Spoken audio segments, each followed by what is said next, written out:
გამარჯობა. ეს არის ჩვენი რიგით მეორე პოდკასტი და იქიდან გამომდინარე, რომ საქართველოს მოტომოყვარულების დიდი ნაწილი არის კურიერი, გადავწყვიტე ჩვენი სტუმარი ყოფილიყო კურიერი.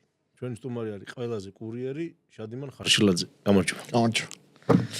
მოგვიყევი აბა, როგორია კურიერობა, რა სირთულებთან არის დაკავშირებული, რა თუ არის რამე მარტივი, რამე თუ არის განსაკუთრებულად რთული. მოყევი, გვაინტერესებს. მე პირადად ძალიან მაინტერესებს.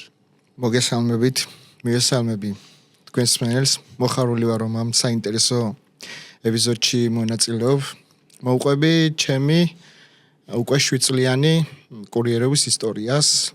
2018-ში ვოლტი შემოვიდა ქართულ ბაზარზე და ძალიან მალევე აღმოჩნდი ვოლტის კურიერი. უკვე კარგი 60,000 წარმატებული შეკვეთა მაქვს შესრულებული. 60,000? 60,000. კი ბატონო. ამ 7 წლის განმავლობაში ჩემი ყოველდღიური ცხოვრების ნაწილია კურიერობა, ჩემი ძირითადი სამსახურია და ასეთი, ასე ვთქვათ, 7 წლიანი ისტორია მაქვს თბილისში ვოლტის. თბილისში მე ვიცი რომ შენ შორს აწყნაყოფ. კი, გერმანიაში იყო მონაკვეთი. როდესაც ქართველებისთვის ძალიან ესეთი ნანატრი 30 წლიანი საფეხბურთო ევროპის ჩემპიონატზე მოხდა ჩვენი ეროვნული ნაკრები. მაშინ ძალიან დიდი ეუფორია იყო თამაშამდეც. მინდა ერთი კარგი ეპიზოდი გავიხსენო. როცა უკვე თბილისში გადაწყდა ორივე თამაში, როგორც ნახევარფინალი ლუქსემბურგთან, ისე ფინალი საბერძნეთთან თბილისში ჩატარდებოდა. პირველი თამაშის წინ ლუქსემბურგთან ბიჭებთან, ვინც ყოველდღურად მუშაობთ, კონტაქტი გვაქვს, ვისაც ძალიან უყვარს ფეხბურთი. სადღაც 15-20 კურიერი შევიკრიბეთ, რომლებმაც გადავწყვეტეთ, რომ ბაზიდან გამოვყოლოდით სტადიონამდე ექსკორტირება რო გააკეთებინა. ხო, ექსკორტი გაგვეკეთებინა ბაზიდან 40 კილომეტრია თბილისამდე სტადიონამდე და გაში გადავწყვეტეთ, რომ რაღაცა სანამ სტადიონზე ნაკრები მოხდებოდა, ძალიან დიდი ეიფორია იყო, ბილეთები დიდი ხნით ადრე იყიდებოდა. რა თქმა უნდა, განწყობა სტადიონზე ხდებოდა ნაკრებს, მაგრამ გვინდოდა, რომ თქვით, რომ სკუტერებს შეგვეძლო ექსკორტი გაგვეკეთებინა.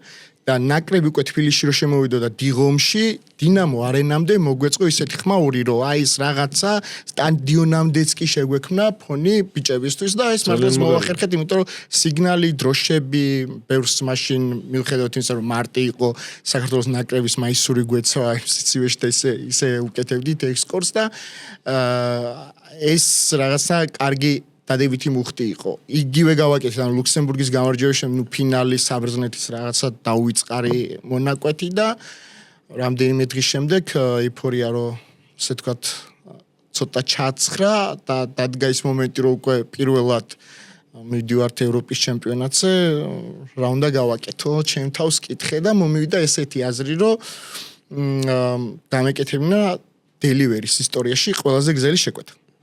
თბილისიდან დიუსელდორფში. მაგაზე გზელი მსოფლიოში არ არსებობს. ხო, არა.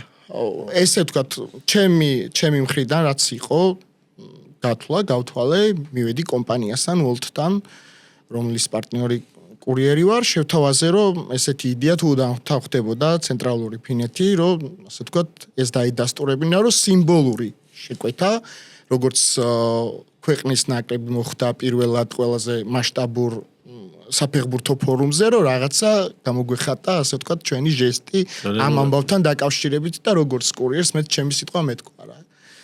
ძალიან მაგარია. კი, ძალიან კარგი გამოვიდა, ასე ვთქვათ, ყველაფერი უკვე შეთანხმებული იყო, მე თბილისიდან და სამში გავსულიყავი და 12 დღეში 15 ივნისს უნდა დიუსელდორფში, ველბერგში კონკრეტულად, სადაც ნაკრები იყო დაბანაკებული, იქ უნდა, ასე ვთქვათ, სიმბოლური შეკვეთა უნდა ჩამეტანა. მაკვლაფეს ვიდეოს უყურე. ძალიან მაგარი. მაშინ ესე პირადად არ გიცნობდი, მეთქი მაგარი. ძალიან მაგარი.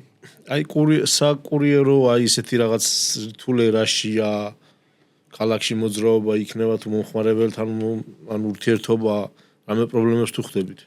კონკრეტულად როგორ აი შემიძლია თელი ეს ეპიზოდი დავყო თავიდან როცა შემოვიდა ვოლტი ზოგადად ეს საერთაშორისო კომპანია მე მალევე გლობო მოყვა კულტურა ნელ-ნელა შემოვიდა delivery-ს მაშინ ძალიან ცოტა მის ვიყავით, კურიერი ვიყავით, შეკვეთები ცოტა იყო, ობიექტები ცოტა იყო დამატებული, ნელ-ნელა და თან პანდემია მოვიდა მალევე 2020-ში და პანდემიამ უკვე ასე ვთქვათ ბუმი გამოიწვია რა. პანდემია მოიტანა ის, რომ ბევრის ყოველდღიურ ცხოვრებაში, ყოველ შემთხვევაში თბილისში და ეთყობა კიდე შეკვეთებს და თბილისში მოძრაობისაც ძალიან ბევრ ადგილზე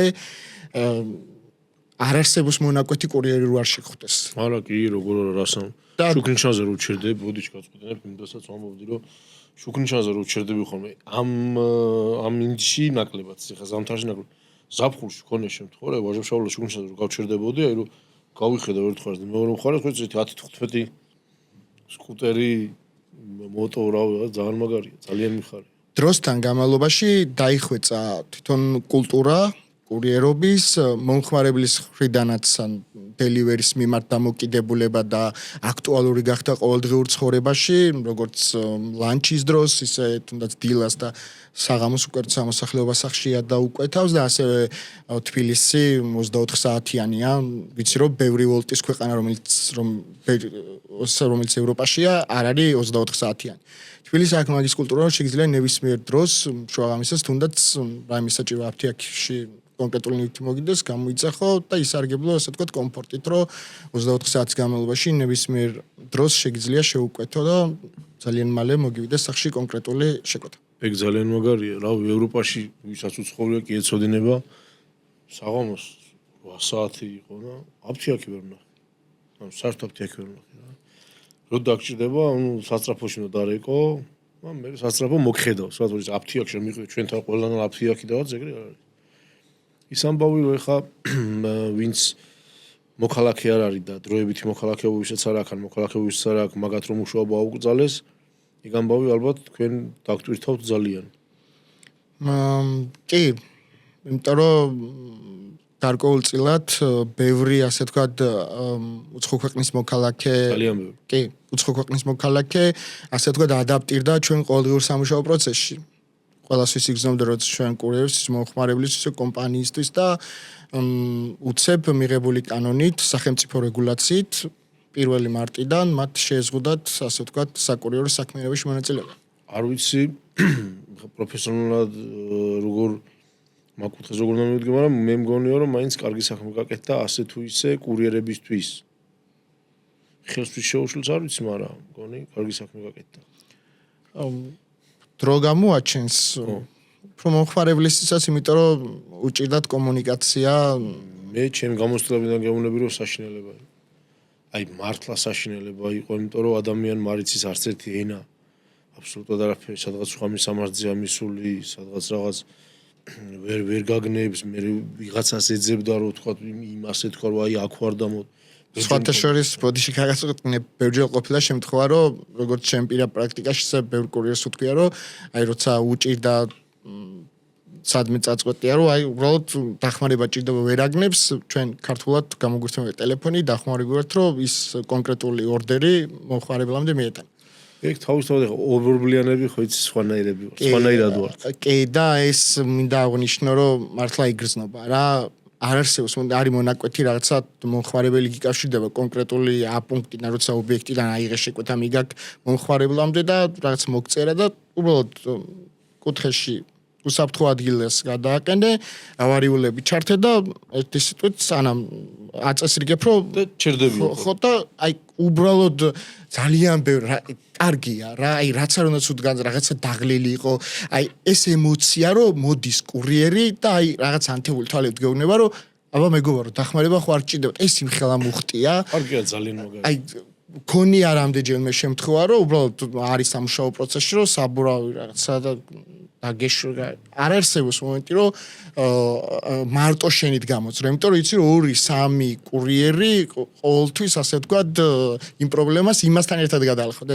ძალიან კარგია ეს აი ყველას მინდა მადლობა უთხრა რომ რაღაცა აი ძალიან ისე აი რო დააკვირდე მაგ შემთხვევაში 10-დან 9 კურიერი მოდის და ხუ არ შემიძლია დაგეხმარო ძალიან ისე თulis რომ აი თავის პრობლემა და დიდი მადლობა ყველას რომ ეგ კულტურა თბილისში ძალიან გვაქვს კურიერებს ერთმანეთის მიმართ გვერდში დგომა პატივისცემა და დახმარების სურვილი რომ რაიმეთი ხوار შეუძლია ეგ მაინც მგონია რომ მარტო ორბლიანებშია აი ქუჩაში გაჩერებული იყოს მანქანა ავარიულებით, ეგ შეიძლება იმის ბრალი იყოს, რომ ვიღაცები შეიძლება ქუჩაში მანქანას ცუდად აყენებენ და ავარიულებს ტოვებენ და მე ყოლას გონებენ, მაგრამ მაგას თავი რომ დავანებოთ, მე მაინც მგონია, რომ ორ ბულბულიანებს მაინც სხვა დამოკიდებულება გვაქვს ერთმანეთთან რა.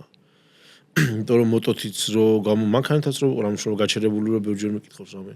პრობლემა ხო არ გაქვს. შეიძლება ვერ დავეხმარო, მაგრამ ნუ რაღაც შეიძლება რაღაც ისეთი პრობლემა კონდეს, რომ მე კი არა სერვისმა ურუშულობს, ვერ გაიგე, მაგრამ ხო რო ეკითხები, მაინც უკვე უფრო ის არის რა. მithumetes ღამის საათებში და რაღაც ხშირად ყოფილა ეგეთი შემთხვევა და ყურადღება მეც ბევრჯერ მქონია რომ გავჩერებული ტელეფონზე ჩამიხედავს ან რაღაც. რამე ხო არ გიჭირს, ძალიან მაგარ დამოკიდებულება. ეგ არ მგონია რომ სხვა რომელიმე ტრანსპორტის რა მანქანები თორე ხარ თვითმფრინავი ჰაერში მაგას ვერ შეეკითხებენ ერთმანეთს და მატარებლები და მოტოებში ძალიან ისევა. კი თან ყველა სამუშაო პროცესშია, ყველა შეჩქარება კონკრეტული დავალება აქვს რომ შეკვეთა მიიტანოს, მაგრამ დრო შეზღუდული აქვს და აი არ მიგატოვებს. გაჩერდება თუ რამე შეუძლია სანამ ის არ წვანე გზაზე არ დაგაყენებს რომ შენ უკვე შეგიძლია გამართულად გააგრძელო შენი დავალება, შენი კონკრეტული მიზანი და უბრალოდ მოწესრიგებულად იყო, მანამდე ძალიან დიდი ის არის. სხვას მაინც ეთყვის რომ აი იქ ვიღაცას უჭირს. კი, აი არის ძალიან კარგი აი უბრალოდ მართლა დიდი კულტურა არის. აი თავისუფლად შემიძლია თქვა რომ კურიერების 70% ერთმანეთს ვიცნობთ. ძალიან მაგარია. აი ერთ ცენტრის კურიერები ვინც ვართ, აი ცენტრში მოძრაობთ, ყველა ერთმანეთს ვიცნობთ. აი ცოტა ისეთი ჟარგონ ჩერეზით ვიღაცა რომ აი საკონტაქტო გვაქვს რომ აი იქ ის გაჩადიმანა გაჩერდა და 10 ზარი შემოვა რომ აი მანდვარ და ბიჭი ყოფილა ჩაჩაუგდიათ რომ აი ის იქ არის გაჩერებული და თუშე ბევრჯერ აი ამ 7 წლიანი ჩემი საკურიერო გამოცდილებაში ძალიან ბევრი არ მოუყვები ეზოტებად ბევრჯერ ყოფილა და გადაჭრილა იდეალურად არც მიუსურვა სახელოსნომდე იმდენად დიდი, ასე თქვა, ერთმანეთის მიმართ ძალიან კარგი თბილი და ასე თქვა, კოლეგიალური დამოკიდებულება. ძალიან მაგარია. რამდენიმე დღის წინ ვიყავი გაჩერებული. ეხა იმაზე რა ქვია, ეხლა თუ იცი შეჯიბრი ტარდება, შალი კარო ატარებს. მაგ შეჯიბრისთვის ჩემმა სპონსორმა კარგო პოლომ მანქანა მიყიდა. ეხლა ვამზადებ. და ეგ მონაკვეთიც YouTube-ზე დევს, როგორ ვიყიდე, როგორ ჩამოვიყვან.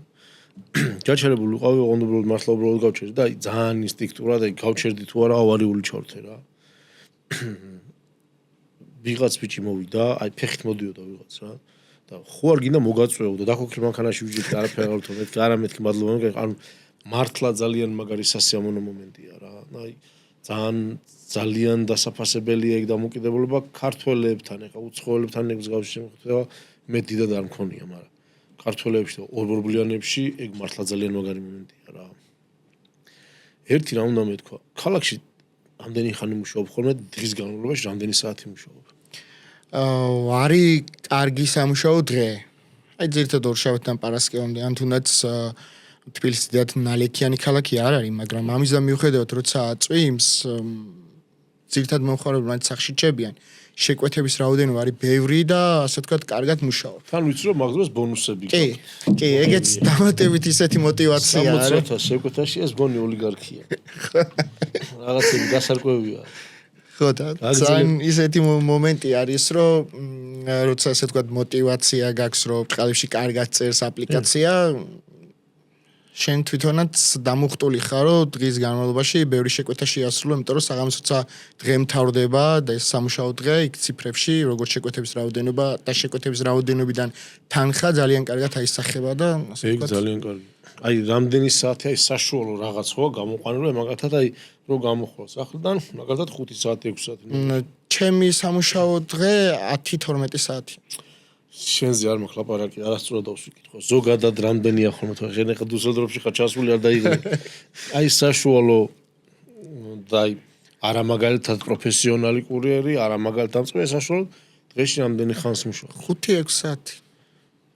და საშუალო ასე თქვა თუ ვინც გამოდის. საშუალო თვეში რამდენი კილომეტრს გადიხარ სკუტერით? 5-დან 6-მდე მინიმუმ გავტივარ. ზეც რამდენჯერ წვი? 3 ჯერ მინიმუმ წვი. 2000-ზე წვი. ხო.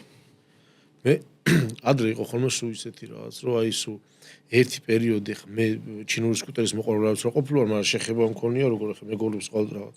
მეც ყოლია. მე მაგდის ფიზიკურად არ დავუდიოდი რომ სკუტერი გამიფუჭებინო, მაგრამ აი იყო რომ არ ვარგოდა. ეხა მგონი რაღაც შეიცვალა ეგ სიტუაცია, ხო? თავიდან იყო მე მახსოვს რომ დავიწყე ჭირდა თვითონ ბაზარზეც არ იყო. ხო, არ იყო. მე რო გავიგე რომ ვოლტი შემოვიდა 2018-ში და მუშაობდი ერთ-ერთ ქსელურ მარკეტში, მაშინ ძალიან ის მიზერული ხელფასი 700 ლარი მქონდა, ისიც სმენებს ვაბავდი რომ იქ ტახა გამოსვლოდა. და ერთი-ორი კურიერი შემოვიდა, ზოგადად ახალი ის იყო, ასე ვთქვათ, პროფესია საქართველოში მით უმეტეს და თავისი ანაზღაურება თქოს კონკრეტული ციფრით და მეგონა რომ თვის იყო და არა ორ კვირაში გვაქვს და გვეზარება მუშაობთ. მე თქვი სად მოვიდე ან გამოვედი გარეთ რაზეზი ხართ მე თქვი და ნამები იყო მაშინ და აი ასე თქვი მაი ავტოზე მოვძებნე სადღაც გორში ვიყიდე Honda აქტი იყო ჩემი პირველი მოპედი რომელიც რა ვიცი მაშინ 750 ლარად შევიცინე მახსოვს და აი რაღაცა ძალიან ბედნიერი ვიყავი ჩამოვიყვანე თბილისში მაშინ ძირითადად ეს მოპედები მოძრაობდა ნამები Honda ტაქტი და Dio იყო კიდე რა 60 კუბიანის ფარგლებში და თვითონ დელივერის განვითარებასთან ერთად და მოთხოვნა რომ გაჩნდა ბაზარზე კურიერობის როგორც მოპედების კლასმა იწმერე Honda ნავები შემოვიდა. ერთი პერიოდი ნავი ძალიან ბევრი. კი, აი მალევე შემოვიდა Honda ნავი და იმდენად პოპულარული იყო, მე ძალიან მომწონდა. ჩემი ასე ვთქვათ, შედარებით მაღალ ტაქტის მერე შედარებით მაღალ მოტოსნაირი ჯდომის სტილია. კი, მაღალ ტაქტიანი ის იყო, კუბატურიანი ის იყო, კი, ასათიანი იყო და სხვათა შორის ძალიან მალევე 2 წელიწადში გავატარე 100,000 იმნავს. მე ეს კუცკუტმა გადაიღო ამაზე ვიდეო, რომ პირველი ვიყავ, ვინც ასე ვთქვათ, ძალიან მოკლე პერიოდში გავატარე 100,000 დავტოვე იქ და მაგის მერე ასე ვთქვათ, ვაუჩერი მაჩუქეს და ვაუჩერით გამოვიყვანე ეს დღეს რაც მყავს რომელთაც ნუ უკვე ალბათ 140-ს ვარ ასული ჩავედი გერმანიაში ამ სკუტერით მაქვს 34,000 შეკვეთა შესრულებული. ანუ ორი სკუტერი მყავდა რომელზეც იმაზე 100,000 გავატარე ამაზე უკვე 100-ზე მეტი მაქვს გატარებული 100 უკვე გატარებული მქონდა რომ ასე ვთქვათ სკუს მივადექი და უთხარი რომ ვაპირებდი გერმანიაში ჩას თვითონაც გაუკვირდათ. და აღნიშნე რომ მადლობელი ვარ თუ რაიმე შესაძლებელი იყო წასვლამდე ასე ვთქვათ გენ რემონტი ნაწილები ყველაფერი გაუკეთეს რომ ეს ასე ვთქვათ მნიშვნელოვანი შეკვეთა თბილისიდან დიუსელდორფში ასე ვთქვათ უპრობლემოდ ფაქტიურად გზა გავლილი გზა მაგათი კომპანიის რეკლამაა ხარისხს უსვავს ხაზს მაგ სკუტერის კი სხვა შორის მის მერე ერთ-ერთი ყველაზე თვალში მოსახვედრი სკუტერია კურიერს როცა შეხედავ ალბათ 10-დან 7 კურიერი Yamaha Razer დადის ეგეც მინდოდა მეკითხა იმიტომ რომ ამას მქონდა საუბარი ჩემ მეგობრებმა მკითხა რომელი სკუტერი ჯობიაო რომ ვიყიდო და ანუ რო დავფიქრდი ხა on ცოტა ბიუჯეტური თუ ჩემი აზრი ყოველთვის ვესპასთან მიდის აი რაც არ უნდა მოხდეს ჩემთვის ვესპა არის პირველი აი არ არსებობს რომ მაგას მე ვერაფერ ვერ შემეცვს ალბათ აი იმ დონეზე მიყვარს, რომ აი ძალიან მაგრად მიყვარს. აი ჩემ ვესპაზე ბევრჯერ მიფიქრე, რომ მოდი ხო არ გავაჩერო, რომ შევინახო დიდხანს ყავდეს და ძალიან მიყვარს და საკურიეროდ რავი პოსტა ერთი ეგა რომ ცუდი ერთი მართლა ეგ აქვს, რომ აუზი აქვს პატარა და ბევრს წოვს. ეგ არ მიყვარს ძალიან რა. და მე ყოფილა შემთხვევა ერთ დღეში ერთი აუზი დამიწვია ჩოლობრიგად. ანუ შეიძლება თუ მომიწევს სიარული. მეც ვარ მაგით ბევრჯერ შორგზაზე ვარ ბევრ განამყოფი. იტალიაში ოღონდ მე მანქანით წავიღე. უბრალოდ რომ მივდიოდი სერბეთში, მაშინ ბევრგან ანუ ბევრგან ქალაქებში სკუტერით მოძრაობთ, რომ ისე მანქანით ვიყავ.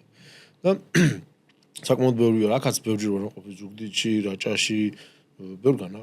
მოკლედ, ძალიან მიყვარს და რომ მკითხა ამან, ანუ უცბად რომ დავფიქრდი, ანუ პასუხი საიდან უნდა გამეცა. ანუ ვესპა ძვირი ღირდა. 300-იანი ის რაღაც რა რომ და უცბად დავფიქრდი მეთქი რა ყველაზე კაი რა რაც კურიერებს ყავთ. და ეგრევე ბიჭებს და TVS იყო და Razer და კიდე მესამე რაღაცა იყო არ მახსოვს რა იყო. ო Dio. აი ძირითადად ეს სამი ასე ვთქვათ სამი სკუტერი ჭარბობს ალბათ 80-90% TVS, Razer და Dio არის ასე ვთქვათ ხელმისაწვდომიც, ეკონომიურიც და შედარებით ასე ვთქვათ ბიუჯეტურ, იმიტომ რომ შენახვა მოვლა უფრო ასე ვთქვათ ეკონომიურია, რომ ყოველდღიურ საქმიანობაში როცა ქალაქში 150-დან 200 კილომეტრს გადიხარ, თან თბილისის რელიეფი ძალიან ცვალებადია, უცებ დაბლახარ, უცებ პლატოზე ადიხარ, ან კრძანიში ხარ, არ აქვს მნიშვნელობა რა. მახათას და ძალიან ისეთი ისა. არა აქთან უკვე შეზღუდული კომპანიებს არეალი შეგიძლია უცებ ვარკეთილიდან აღმოჩნდე თბილისის გასასვლელში და ეს მონაკვეთი და ასეთი დატირდა და ყოველდღიური ძალიან მნიშვნელოვანია რომ ბიუჯეტური და ცოტა გამძლე ტრანსპორტი გყავდეს რომ ყოველდღიურად გიწევდეს შენი საქმიანობის კარგად შესრულება. რას ურჩევ ზოგადად აი კურიერი ვისაც დაწყება უნდა, ან უკვე დაწყებული და დამწყებია, ტექნიკა რა იყიდოს არა. აი რამე ისეთი თუ არის რომ რჩევა რომ ისცე, რაც იცი რომ გამოადგება. აი მაგათ ეს რაღაც ისეთი რაც შენთვის რო ვიღაცას მოეწე რჩევა გაგიმარტივებ და დაწყება სამსახურის ანუ. თუ არის რამე ეგეთი.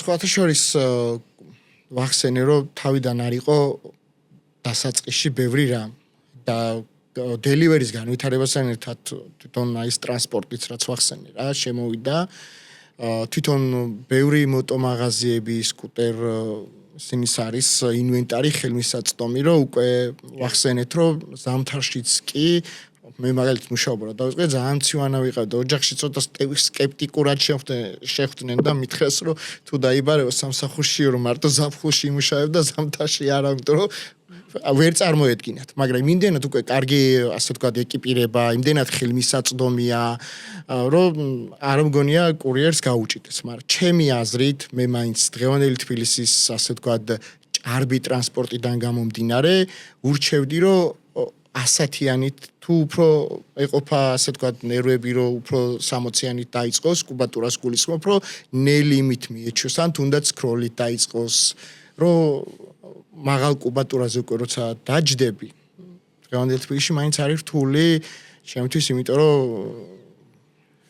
ძალიან რთული აი არის მონაკვეთები ამ ბოლო პერიოდში მით უმეტეს რომ გავარ უბრალოდ გავარ და არ მაქვს იმის რაღაც მთელი დღის დაღლე საღამო ხანს 8-6 საათის მერე ისეთი პიკი ვერსად ვერ მივცრებ განას უბრალოდ არის ხოლმე რომ უბრალოდ დადგე და რაღაც ასე ვთქვათ ცოტა განტვირთვას დაელოდო რომ ის შენი გზა ნახო რომ გაძვრე რომ ხო ჯერ პირველ რიგში შენ თავს არ შეუქმნა საფრთხე, მერე გზა არ დაარბკოლო, იქ ისედაც დაძაბული მძღოლი არ დაძაბო და რაც არის მნიშვნელოვანი A წერტილიდან B წერტილამდე უსაფრთხოდ მიიტანო შეკვეთა. ძალიან საინტერესოა ეგეც რა. ეხლა წაღარ ვთქვი, ნამარო ვთქვი. რამდენი ხანი ძალიან პოპულარული იყო მაშინ და რამდენი ხანი ხვარც გამიგია. მაგარი გითხრა, ერთხელ კაფეში ვზივარ, სადღაც რა, კვების ობიექტში ვზივარ, რა. შემოვიდა ერთ ჩემი მეგობარი კურიერი და როგორ მითხრა იცი რომ აი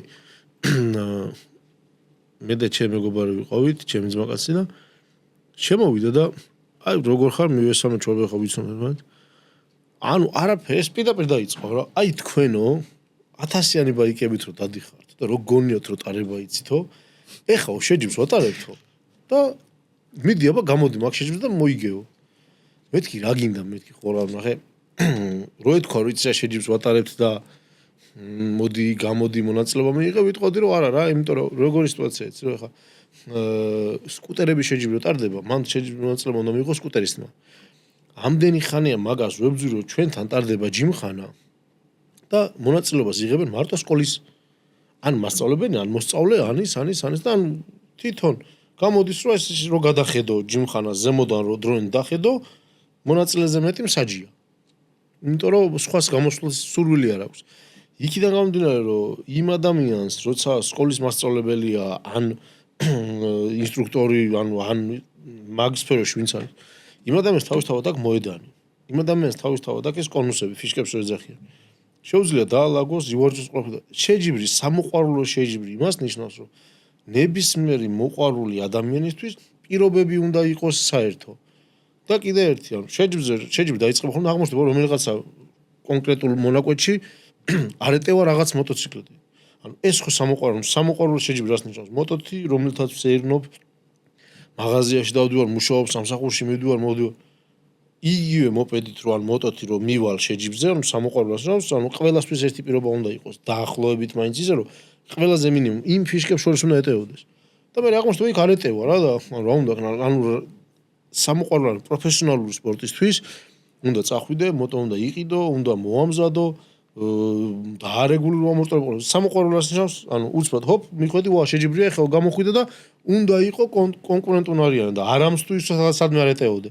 და ეგ ცუდი სიტუაცია როა, იმ ქალაქში, სადაც წეღარო მომობდი, შუქნიშანზე რო გავჩერდები ზაფხულს და 10-15 მოტო დაისროა რა, ხო ხტები რომ გავიხილ, ხო იცი ჩვენ ვართ რა, რაღაც მიხარია ხოლმე და მაგ სიტუაციაში და შეჯიბრზე მიდიხარ და 4 მონაწილე, 5 მონაწილე, 5 მონაწილედან 2 კაცი, იმიტომ რომ კლასი არ ჩაშლილი იყო და ვიღაც ახლობელს თხოვეს და ისე დაждდა და გაია. აი ეგეთ რაღაც და ეგ მაგრამ წინს, იმიტომ რომ ამ ქალაქში უნდა ტარდებოდეს ტურნირი კურიერებს შორის.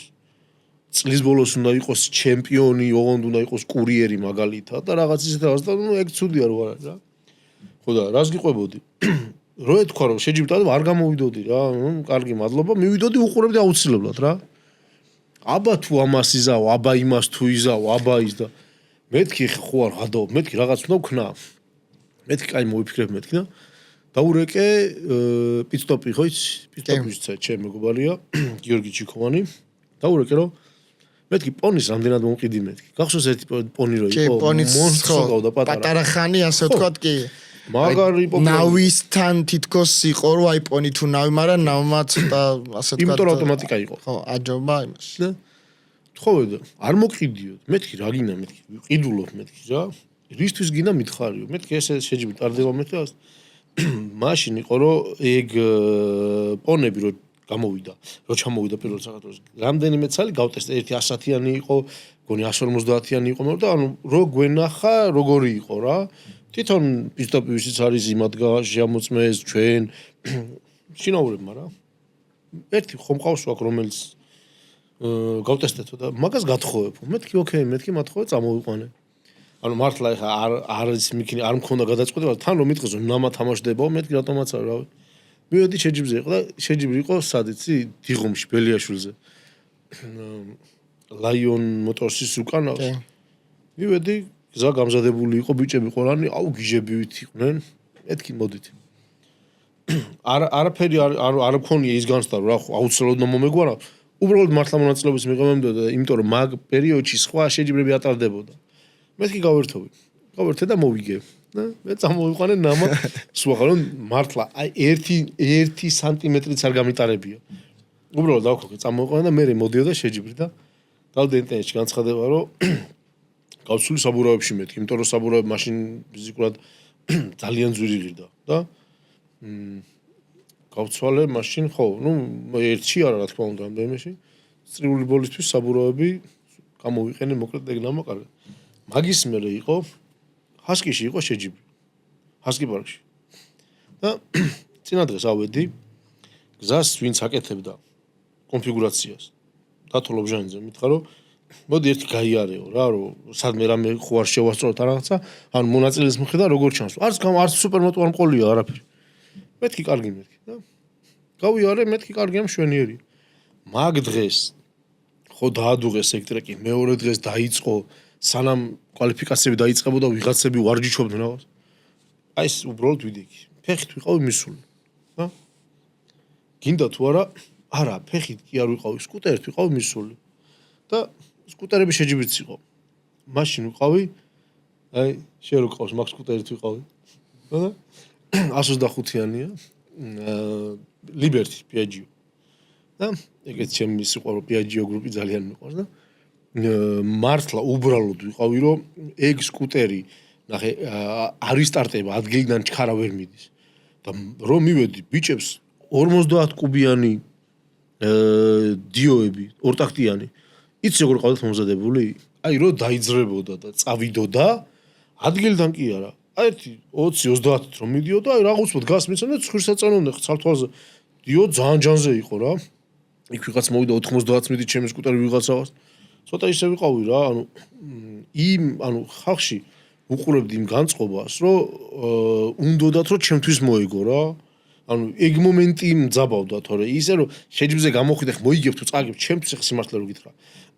აქ საქართველოში მოგებულ არც ერთ შეჯიბს ეგეთი ფასი არა აქვს რომ რაღაცა რა, აი თუ წავაგე მე ანუ ვიღაცამ ხო უნდა მოიგოს ხა და მოპედებზე მოპედით მეთქი მეც გამოვალ მეთქი გამოვიდა და შემომეგო ეგ შეჯიბრი ეგეც შემომეგო და სუპერმოტო რო იწყებოდა ანუ რატო გადაწყვიტეს არ ვიცი მოვიდნენ და აი შენო რატო არ გამოდიხარო შეგეშინდაო ნახეო ხო რა დროებში დავდივარ და ნახე რა მოხდა რო გავიარე უბრალოდ მაშინ დრო აითვალეს ერთი რომ თავისთვის რომ დაახლოებით რა დრო ჭირდება საშუალოდ წრის გავლას და იმ დროს ეჯიბრებოდნენ თურმე ეს ბიჭები რა დროც უნდა ყოფილიყო ისე რა ქვია სატესტო დრო იყო და ეჯიბრებოდა იმ თავიანთ საუკეთესო დროს ადარებდნენ და იმ დროში მომიგეს რო შეადარეს მეთქი ოკეი მეთქი და ჰასკიში ადრე ქონდათ ტურები და სუპერმოტოც ყავდათ და ვთხოვე რომ მეთქი გეხვეწებ მომაქირავეთ ანუ ტურებისთვის იყო მოტო გამზადებული შორს ასწავლო და მეთქი უარი არ მითხეს ხა მეგობრები არიან ისინიც კი ბატონო გამოვიყვანე მოტოციკლეტი მათხოვს და დედასპიცა ვარ ერთხელ მქონდა გავლილი და გავჩერდი მაგ მოტოს კიდე რომ ვიცი რომ მოუდებიც ქონდა და რაღაც ABS-ი უკანეთი შებრაღს და ეგენიც არ გამომიყენებია on სიტუაცია ნახე რა იმით კი არ ვაჯობე რომ ცოდნით არამე უბრალოდ ისე დამთხოვე ხა ჰასკიში იმ წლის მოტოციკლეტი იყო ზოგი DRZ-ი იყო ზოგი რაღაც ძველი მოტოციკლეტი ეგეც შემომეგო ნუ მებლატავებ წინასწარ ნუ მებლატავებ ანუ მართლა ისე იყო რომ უბრალოდ საყურებლად მივედი ეგრე მომივიდა იმაში კიდე რუსთავში ძალით დამარეგისტრირეს და ჩემმა ძმაკაცმა შემჭამა გინდა თუ არა გამოდია სუპერ დუკით იყო ეგ მართლა ისეთი ის იყო რომ აი გეტყვიდე უნდა ვთქვა რუსთავის სკოლის ნიკა ფილიშვილის ჩატარებული ჯიმხანა ყოველთვის მომწონს და იმას არ ვამბობ რომ ვიღაცი ჩატარებული კარგია ვიღაცი ჩატარებული ცუდია ყველაფერი რაც საქართველოში მოტოსპორტს ეხება რა სტარდება ყველაფერი კარგია უბრალოდ იმით მომწონს რომ სუპერ დუკით ვიყავ და იმ მომენტში იქ იყო ყველაზე დიდი მოტოციკლეტი საქონელი ძალიან დიდი ძრავით ძალიან დიდი მოტო რაღაც და ჩვეულებრივად იყო რა და ეგეც ანუ შედეგიანი გავლა იყო რა ანუ სხვაგან ეხა მაგალითად სხვა შეჯიბრზე ყოფილა რომ სუპერ დუკით კი არა სუპერ მოტოთი მოსახვევში კუთხეში ბოლო შეჯიბრზე რომ გამოვედი ვიდეოც მინდავს ანუ დაბალი ფიშკები ხო იდო ეს და ბოლო ფიშკა იყო მაღალი ანუ სადაც უხვევდა ყველაზე მეტად მაქსიმალური შანსი რომ მიედო იქიდო მაღალი ფიშკა ანუ აქ ეს ზიგზაგზე კი არ დაძრებოდი უბრალოდ გვერდი უნდა გაგებულა შემოგეტრალებინო ანუ მაგასაც ხომ ფიქრება უნდა ეგეთ წვრთნელებზე მაქვს სულ და სულ წინს რომ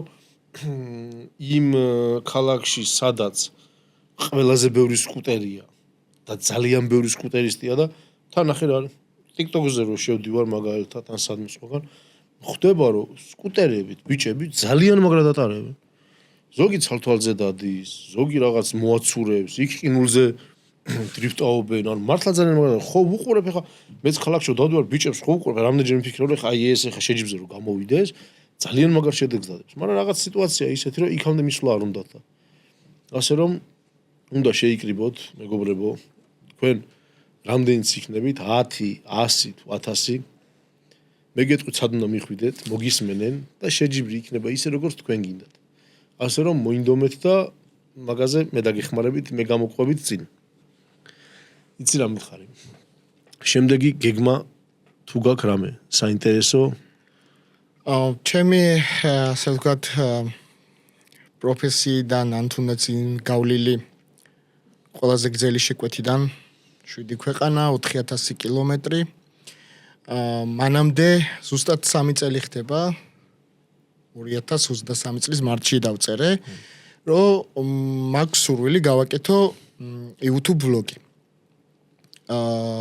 ჩავიდე მინიმუმ სადაც ვოლტის ქვეყნებია გადავიღო ქალაქი გასტრონომია კულტურა ყოველდღიური ცხოვრება აი დელივერიდან დანახული ქალაქი აი რაღაც ჩელენჯი საკუთარი თავისთვის რომ თბილისში ამდენი ხანი 7 წელია მუშაობ და მინდა რომ აი ერთი თვე სადღაც ერთ კონკრეტულ ქალაქში ჩემი თავს ასე ვთქვათ რაღაცა გამოწვევა მივცე რომ დელივერით თავი დავიტანო ვიმუშაო ქალაქი ვნახო და YouTube-ზე ამის შესახებ რაღაცა მოუყვება ძალიან საინტერესო და მნიშვნელოვანი ვლოგი გავაკეთო კურიერის შესახებ იმ ქალაქის შესახებ იმ ქალაქში თვითონ დელივერის კულტურის შესახებ, რომ აი ვინ როგორ მუშაობს. არის მაგალითად ვოლტი არის ფინური კომპანია და ამ სხვადასხვა ქვეყნებში მაგ კურიერებთან კონტაქტი.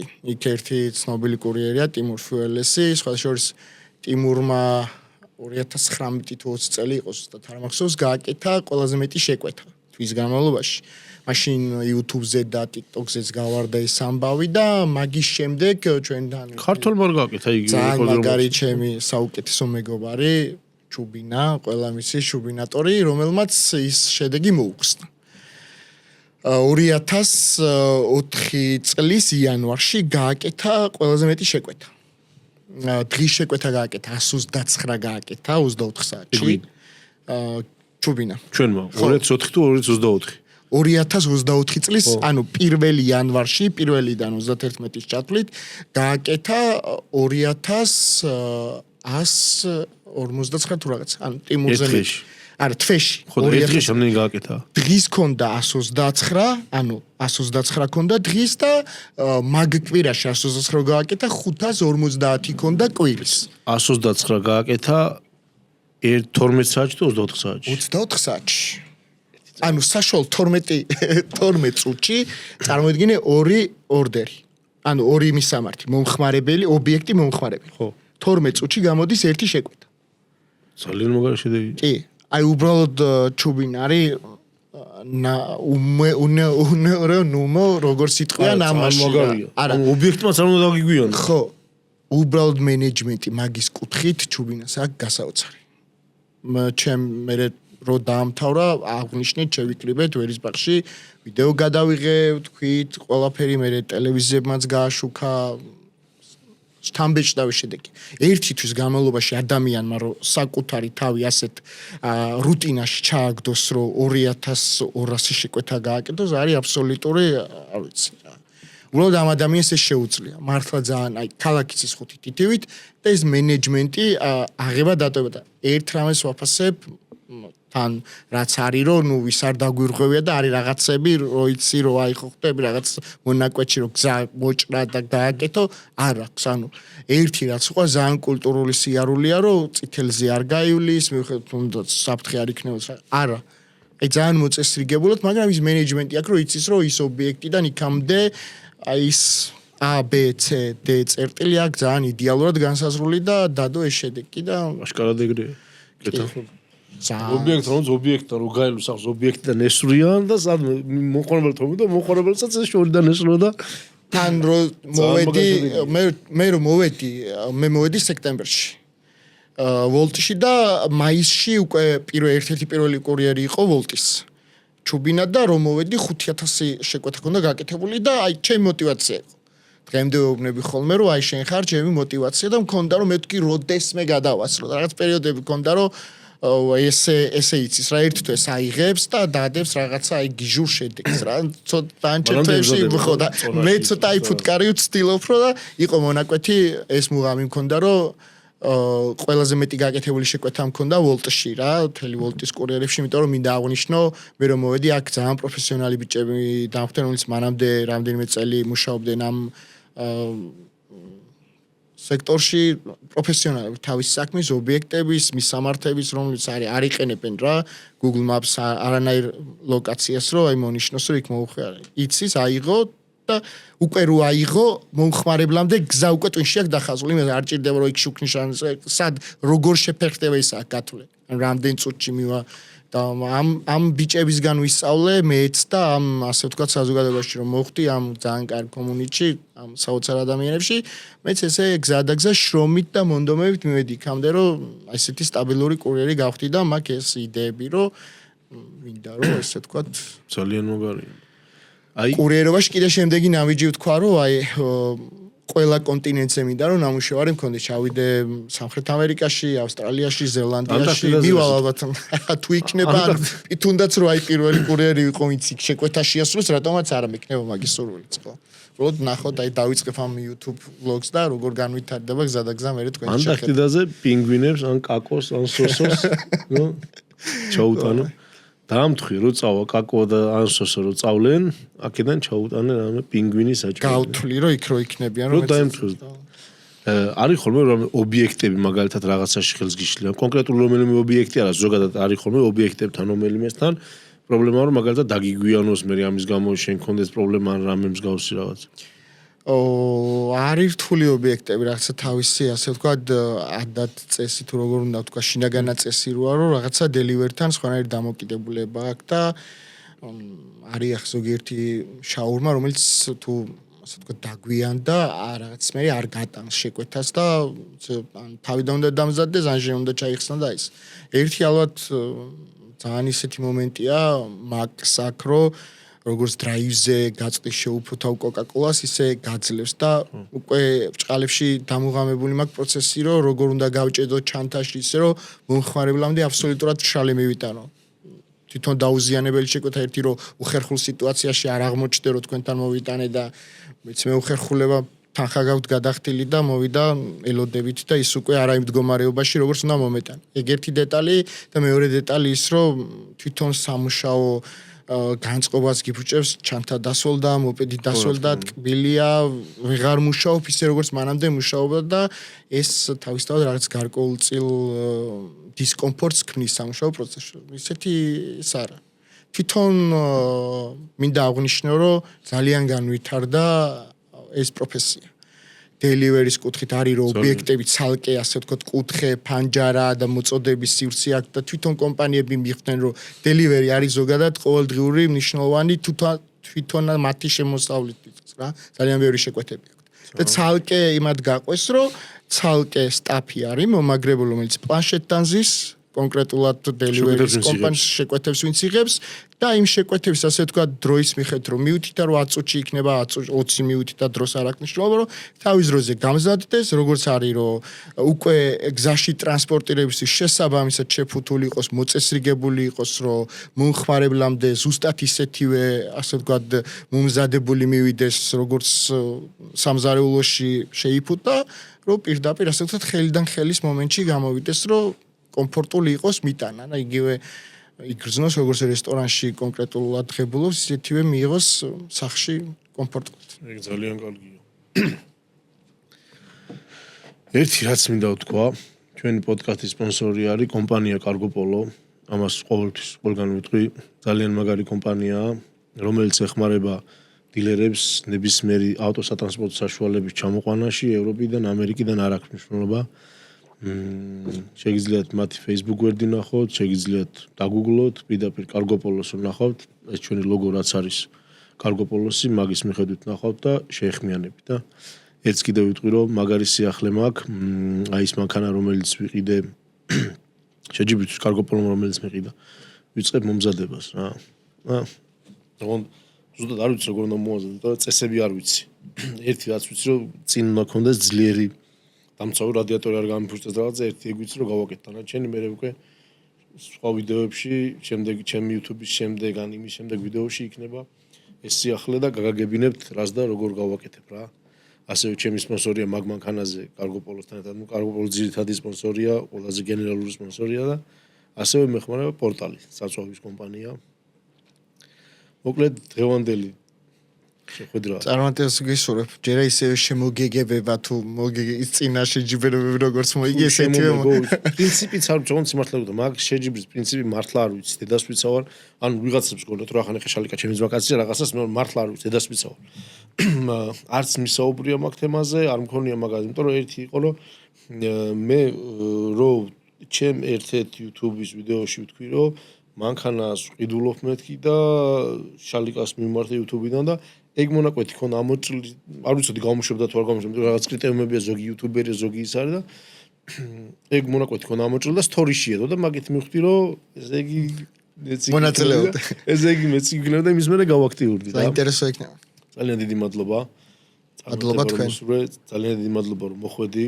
ძალიან ბევრი ადამიანისთვის იქნები ისე როგორც შენთვის იყო ის ჯუბინა ადამიანი რომელმაც შენთვის ანიმუშო და სამაგალითო ესევე შენც იქნები სხვებისთვის და კარგია რომ ბევრი ადამიანს რო ხედავ რომ მუშაობს ადამიანს უკვე სიტუაცია ისეა ჩვენთან რომ ადამიანს რო უყურებ რომ მუშაობს მიხარი არ აქვს მშრომა სად მუშაობს რა იმიტომ რომ ბევრი ძალიან ისე წაში იყურება და მიხარია წარმატებებს გისურვებ ძმაო დიდი მადლობა იქნები ყოველთვის თუ რამე დაგჭირდება ამ სფეროში რაღაცები შემიძლია და გეხმარო და მის მადლობა წარმატებები თქვენ პოდკასტ და ბერჯე შეჯიბში სადაც იღებ მონაწილეობას ნახოთ როგორ იქნება დაგემშვიდობებით